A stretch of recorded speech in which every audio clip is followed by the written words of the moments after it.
الحمد لله رب العالمين، أشهد أن لا إله إلا الله وحده لا شريك له، وأشهد أن سيدنا ومولانا محمدا عبده ورسوله. أما بعد، فأعوذ بالله من الشيطان الرجيم. بسم الله الرحمن الرحيم. صراط الذين أنعمت عليهم غير المغضوب عليهم ولا الضالين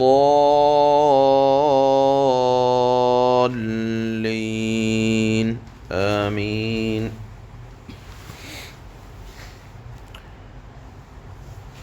سورہ فاتحہ کی اس سے پہلی والی آیت میں اللہ نے دعا کرنے کا طریقہ بتلایا کہ اس طرح دعا کرو کہ اہدنا الصراط المستقیم، کہ ہمیں صراط مستقیم عطا فرما، اے اللہ اس کی طرف ہدایت نصیب فرما. صراط کے معنی آتے ہیں راستے کے،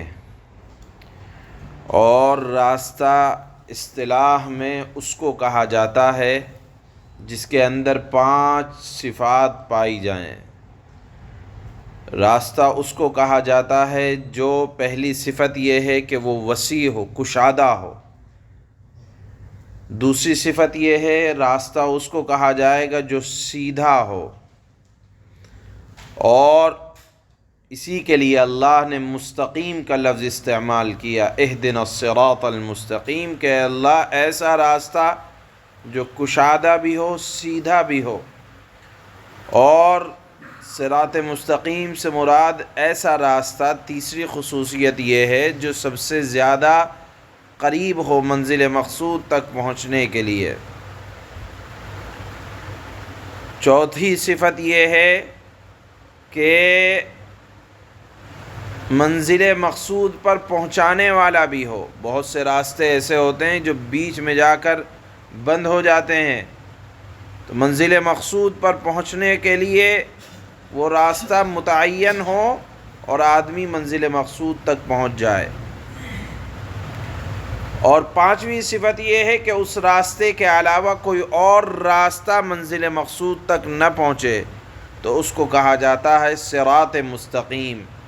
کشادہ بھی ہے، وسیع بھی ہے، سیدھا بھی ہے، قریب بھی ہے، منزل مقصود تک پہنچنے والا بھی ہے، اور اس راستے کے علاوہ کوئی اور راستہ نہ ہو تو اس کو کہا جاتا ہے صراط مستقیم. اب ایسا راستہ کن لوگوں کا راستہ ہے؟ نمونہ ہے کوئی؟ اللہ نے فرمایا کہ جی ہاں، نمونہ بھی ہے. صراط الذین انعمت علیہم، ان لوگوں کا راستہ اے اللہ جن لوگوں پر آپ نے انعام کیا. اب آپ دیکھیں گے کہ انعام، ذہن میں سوال آتا ہے کہ انعام تو اللہ کا اپنوں کے اوپر بھی ہے، غیروں کو اوپر بھی ہے. دنیا میں ہم بھی سانس لے رہے ہیں، غیر بھی سانس لے رہے ہیں. دنیا میں ہم بھی جی رہے ہیں، وہ بھی جی رہے ہیں. دنیا میں ہمیں بھی کھانے پینے کی نعمتیں ہیں، ان کو بھی ہیں. تو یہاں انعمت علیہم کا تعلق کن لوگوں سے ہے؟ کیونکہ اللہ، ہم دیکھتے ہیں دنیا میں کبھی کبھی دیکھنے میں ایسا آتا ہے کہ ایمان والوں سے زیادہ غیر ایمان والے، بظاہر ایسا محسوس ہوتا ہے کہ اللہ کے انعامات ان کے اوپر ہیں. تو یاد رکھنا چاہیے انعمت علیہم، جن پر آپ نے انعام کیا. نعمتوں سے مراد وہ نعمتیں ہیں جن کا نتیجہ آخرت میں ظاہر ہونے والا ہے، جیسے ایمان اور عمل صالح، اس کا نتیجہ آخرت میں ظاہر ہونے والا ہے. یہ تقوی اور پرہیزگاری، اس کا فائدہ آخرت میں ظاہر ہونے والا ہے. بظاہر اس آیت کا مطلب یہ ہے کہ وہ نعمتیں جن لوگوں کو آپ نے عطا کی ہیں، جن نعمتوں کا اثر آخرت میں ظاہر ہونے والا ہے، ایسے لوگوں کے اوپر کا راستہ ہمیں دکھا جن لوگوں پر آپ نے نعمتیں ظاہر فرمائی ہیں، اور وہ نعمتیں کون سی ہیں، یعنی جن نعمتوں کا اثر آخرت میں ظاہر ہونے والا ہے، اس کی صراحت اللہ نے خود قرآن کریم کی ایک دوسری آیت میں بیان فرمائی ہے کہ الذین انعم اللہ علیہم من النبیین والصدیقین والشہداء والصالحین، کہ ان لوگوں کا راستہ ہے، نعمتیں جن پر اللہ نے فرمائی ہیں وہ لوگ ہیں جو نبیوں میں سے ہیں، صدیقین میں سے ہیں، اور شہداء میں سے ہیں، اور صالحین میں سے ہیں، یعنی جو اللہ کی نگاہ میں کامیاب ہیں وہ یا تو نبیوں والا راستہ ہے، یا تو انبیاء ہیں، یا انبیاء کے بعد جو سچے ہیں، سچائی پر قائم رہتے ہیں، اور شہداء ہیں، اللہ کی راہ میں شہید ہوئے ہیں، یا صالحین ہیں۔ یہ چار درجات یہ سب سے اعلیٰ لوگ ہیں جن کے اوپر اللہ نے انعام کیا ہے۔ بہرحال آدمی اپنے ذہن سے اللہ کی نعمتوں والا ہونا مراد نہیں ہے، بلکہ اللہ نے منعم علیہم، یعنی جن پر اللہ نے خاص انعام کیا، اس کی صراحت قرآن کریم کی دوسری آیات میں موجود ہے۔ گویا کہ دنیا کی نعمت کوئی بہت بڑی نعمت نہیں ہے، اصل نعمت وہ ہے جس کا اثر آخرت میں ملنے والا ہے، اور آخرت میں جن نعمتوں کا اثر ملنے والا ہے یا فائدہ ملنے والا ہے وہ چار درجے کے لوگ ہیں، یا تو انبیاء کہ ان کو جو اللہ نے نعمت دی ہے اس کا خاص اثر، خاص فائدہ وہ آخرت میں ملنے والا ہے، انبیاء ہیں، صدیقین ہیں، شہداء ہیں، اور صالحین ہیں۔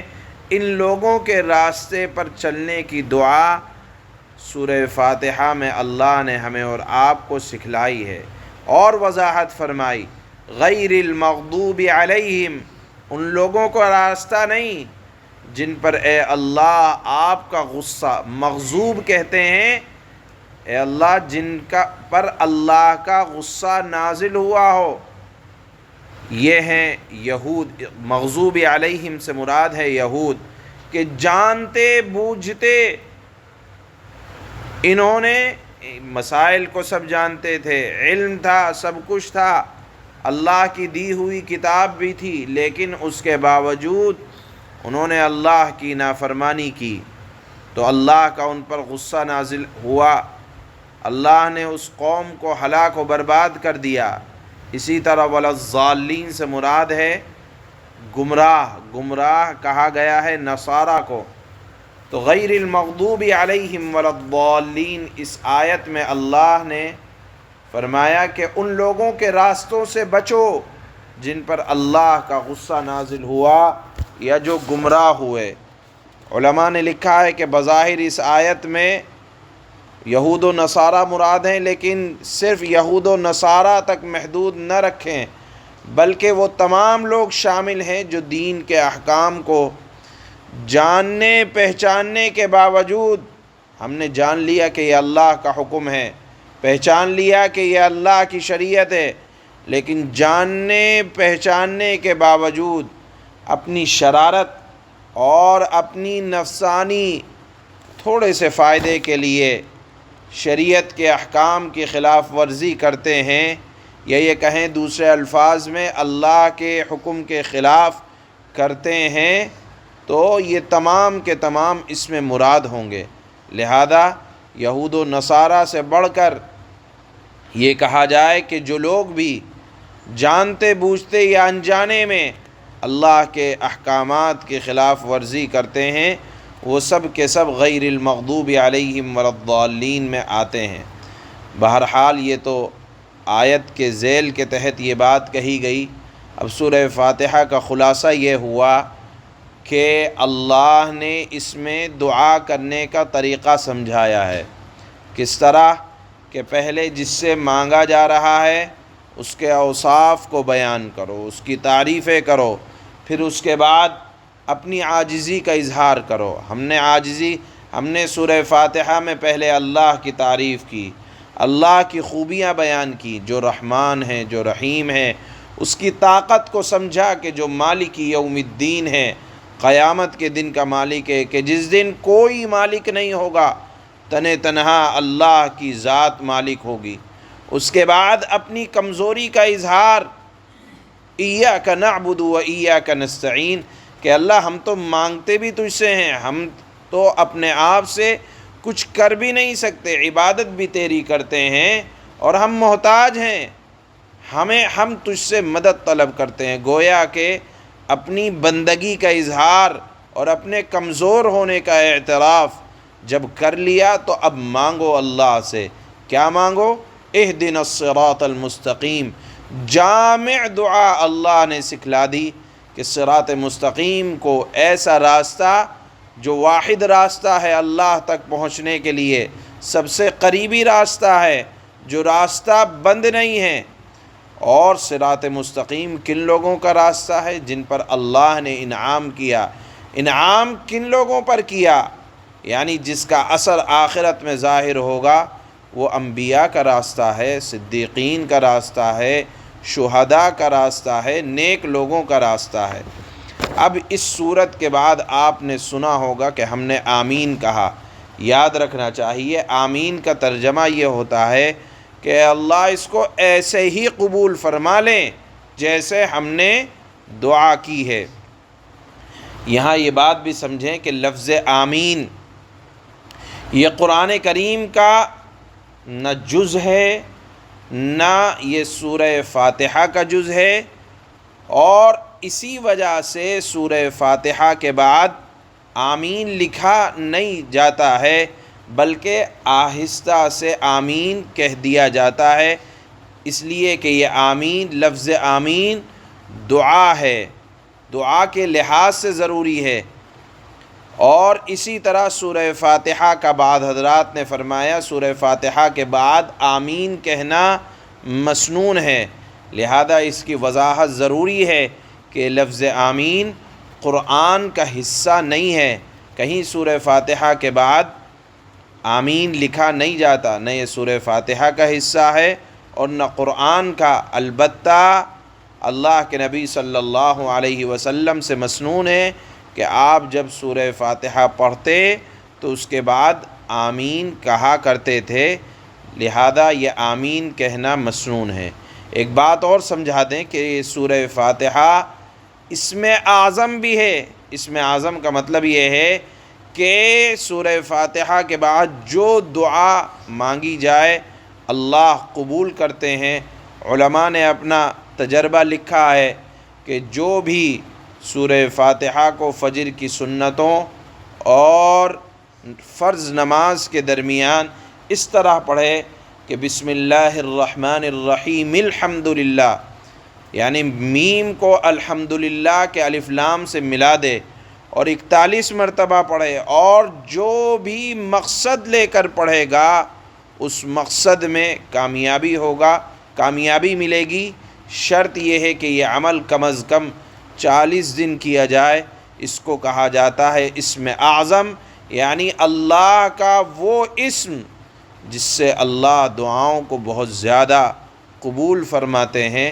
بہرحال اس سورہ فاتحہ کے بڑے فوائد لکھے ہیں کہ اگر اسی بسم اللہ الرحمن الرحیم الحمدللہ کے ساتھ آپ نے 41 مرتبہ پڑھا اور اس کو فجر کی سنتوں اور فرض کے درمیان پڑھا اور اس کو پڑھ کر کسی پانی پر دم کر دیا اور کسی مریض کو پلا دیا، لکھا ہے علماء نے کہ یہ انتہائی شفا کے لیے انتہائی مجرب عمل ہے، کیونکہ اس سورت کو سورہ شفا بھی کہا جاتا ہے۔ یہ اسم اعظم کے حوالے سے یہ بات نقل کی گئی۔ بہرحال اللہ فرماتے ہیں اہدنا الصراط المستقیم، اس طرح دعا کرو کہ اے اللہ ہمیں سیدھا راستہ دکھلا دیجئے۔ اب سیدھا راستہ کون سا ہے؟ صراط الذین انعمت علیہم، ان لوگوں کے راستے کی طرف اے اللہ ہمیں ہدایت عطا فرما جن پر آپ نے انعام کیا ہے۔ غیر المغضوب علیہم ولا الضالین، آمین۔ نہ کہ ان لوگوں کے راستے کی طرف جن پر اے اللہ آپ کا غصہ غضب نازل ہوا، اور نہ ان لوگوں کے راستے کی طرف جو بھٹکے ہوئے ہیں۔ اے اللہ ہماری یہ دعا اسی طرح قبول فرما، آمین۔